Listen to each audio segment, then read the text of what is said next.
एक गांव में रहता था हरिदत्त, सीधा सादा मेहनती इंसान और गांव में सबकी इज्जत करने वाला। लेकिन उसके अपने ही परिवार के लोग उसकी खुशियों को तबाह करने की जुगत में रहते थे। लालची और अत्याचारी चाचा भैरव सिंह और उनके बेटे उसकी सादगी का फायदा उठाते रहे। धीरे धीरे उसका हर हक छीनते गए। हरिदत्त वैसे ही गरीब था और एक दिन भैरव सिंह ने उसकी आखिरी उम्मीद, उसकी छोटी सी जमीन भी छीन ली, जिसके सहारे वो सब्जी उगाकर बेचकर जीवन यापन करता था। झूठे कागज, पटवारी की मिलीभगत से हरिदत्त की छोटी सी जमीन का टुकड़ा भी हथिया लिया।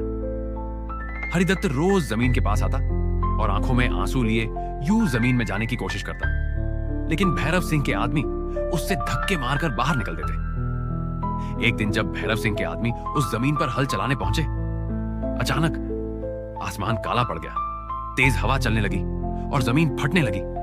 तभी मिट्टी के बीच से एक भयानक आकृति उभरी। वो थे उसी खानदान के पुरखे, त्रिलोचन देव जी। आंखों में आग, चेहरे पर क्रोध। उन्होंने एक झटके में हल और बैलों को हवा में उछाल दिया। उस राक्षसी आकृति ने कहा, मैं इसी परिवार की पुरानी पीढ़ी का बुजुर्ग हूं, जो इसी मिट्टी में दफन हुआ था। वर्षों से तुम्हारे पाप और लालच को देख रहा हूं। तुम्हारी हिम्मत कैसे हुई बेचारे हरिदत्त को इस जमीन से जुदा करने की?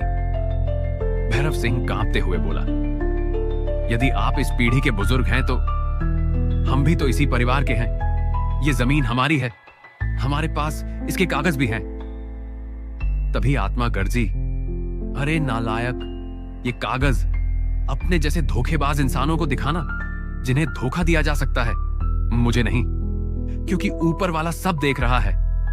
तुम चाहे जितना छल कर लो, किसी का हक मार लो, लेकिन तुम्हारे कर्मों का हिसाब रोज हो रहा है, जो कभी नहीं मिटता। आज तुम्हारे उन्हीं कर्मों ने मुझे यहां बुलाया है।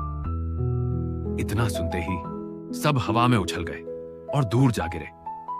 सब डर के मारे सब कुछ छोड़कर भाग गए। हरिदत्त रोते हुए हाथ जोड़े एक कोने में खड़ा सब देख रहा था।